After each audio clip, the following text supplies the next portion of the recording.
नमस्कार, मैं हूं गोपाल कृष्णा और आज हम बात करेंगे कि कैसे हमारे समाज में बढ़ता हुआ मीम कल्चर कई बार मानहानि और डिफेमेशन का रूप ले लेता है। तो आज हम एक सिंपल सवाल से डील करेंगे कि can you be sued for a meme culture versus defamation law in India.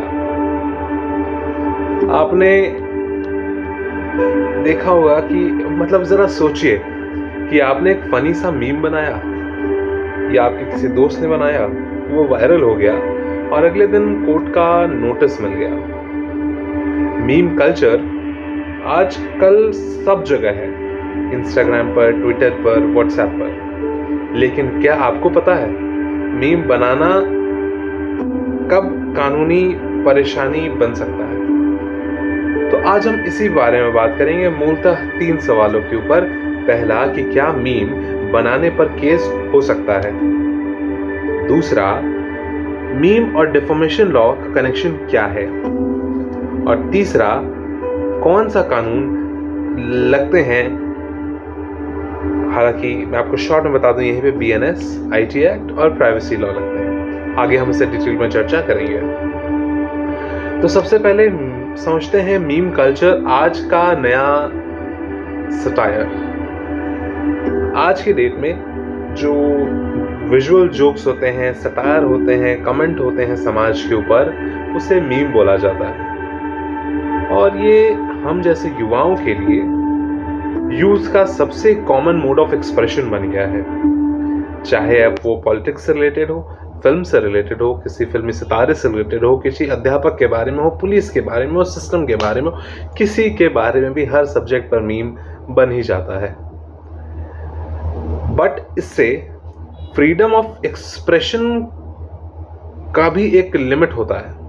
Because जब हम सुनते हैं that freedom of speech and expression, जो हमारे संविधान के अनुच्छेद 19A में दिया है, वो ये कहता है freedom of speech and expression with reasonable restriction. कई बार मीम बनाने वाले उस रीजनेबल रिस्ट्रिक्शन को भूल जाते हैं। तो सबसे पहले हम ये समझ लेते हैं कि डिफेमेशन क्या होता है, मानहानि क्या होता है। तो डिफेमेशन ये होता है कि कोई भी ऐसी झूठी बात जिससे किसी व्यक्ति की समाज में इज्जत या नाम खराब हो सके, उस हो जाती है, उसे डिफेमेशन कहते हैं। ये 2 प्रकार का होता है कानूनी भाषा में, लाइबल और स्लैंडर। लाइबल होता है लिखा हुआ, स्लैंडर होता है बोला हुआ। अब ये जो मीम होता है ये लाइबल के तहत आता है, क्योंकि वो प्रिंटेड एक विजुअल फॉर्म में है, उसे लोग देख सकते हैं, पढ़ सकते हैं और शेयर कर सकते हैं। अब जल्दी से समझते हैं कि भारतीय न्याय संहिता 2023 इस बारे में क्या कहता है। भारतीय न्याय संहिता के अनुभाग 354 के तहत under section 354 of Bharatiya Nyaya Sanhita, whoever by words or visual representation makes or publishes any imputation will be liable for defamation. कोई भी व्यक्ति शब्दों के द्वारा, विजुअल के द्वारा या फिर अपने मुंह बोले बातों के द्वारा किसी को भी या किसी की भी समाज में बेइज्जती करने की कोशिश करता है और ऐसी बात बोलता है जो गलत है, जो सच नहीं है, वो डिफेमेशन के अंदर आ जाएगा। और इसका पनिशमेंट ज़्यादा नहीं है, बस up to 2 years of jail है और थोड़ा बहुत फाइन तो देना ही पड़ेगा। वैसे अगर मीम किसी व्यक्ति, रिलीजन, पॉलिटिशियन या कम्युनिटी का पब्लिक इमेज डैमेज करता है तो डिफेमेशन केस बन जाता है। अब हम समझते हैं कुछ रियल मीम केसेस और उनके ऊपर क्या कानूनी कार्रवाई हुई। एक बहुत ही ज्यादा फेमस केस हुआ था ममता बनर्जी मीम केस। इस केस में बीजेपी के जो वर्कर्स थे उन्होंने मीम बनाया। अंडर सेक्शन 66A, जो अब स्क्रैप हो चुका है, उसके तहत अरेस्ट हुई थी और सुप्रीम कोर्ट ने फ्रीडम ऑफ स्पीच का डिफेंस दिया गया था।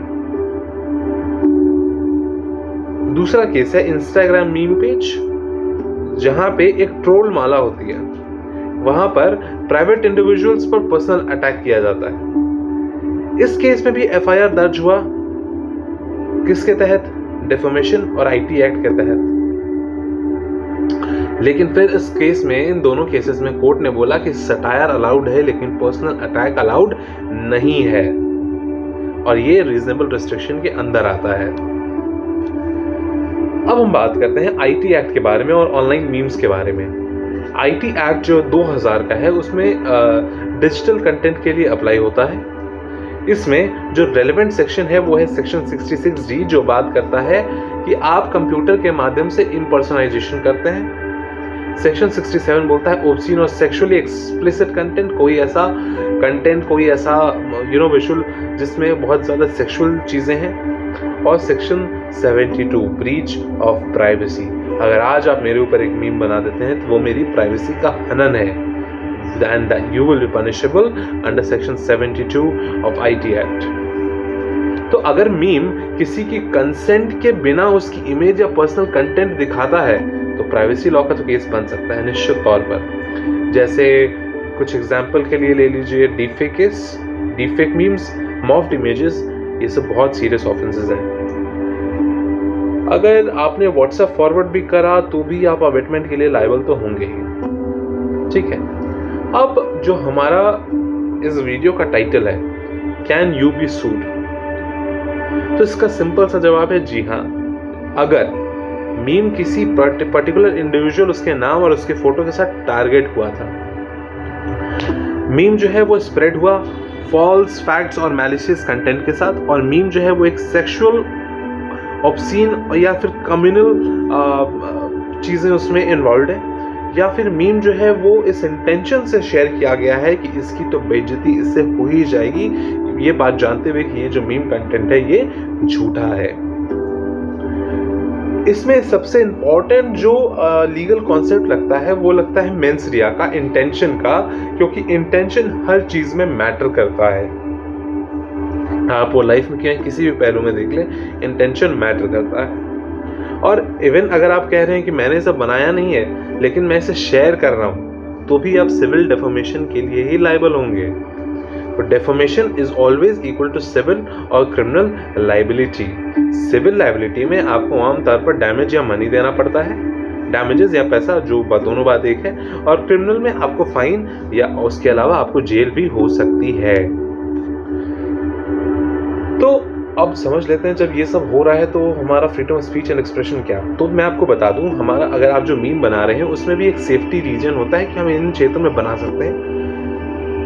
तो अगर आप एक पब्लिक फिगर, फॉर एग्जांपल किसी बॉलीवुड के स्टार में बनाते हैं, तो आप उनके ऊपर पर्सनल अटैक किए बिना सटायर दे सकते हैं। पॉलिटिकल र्यूमर बेस्ड हो सकता, only based on public statements, उनके ऊपर इंडिविजुअली आप अटैक नहीं कर सकते।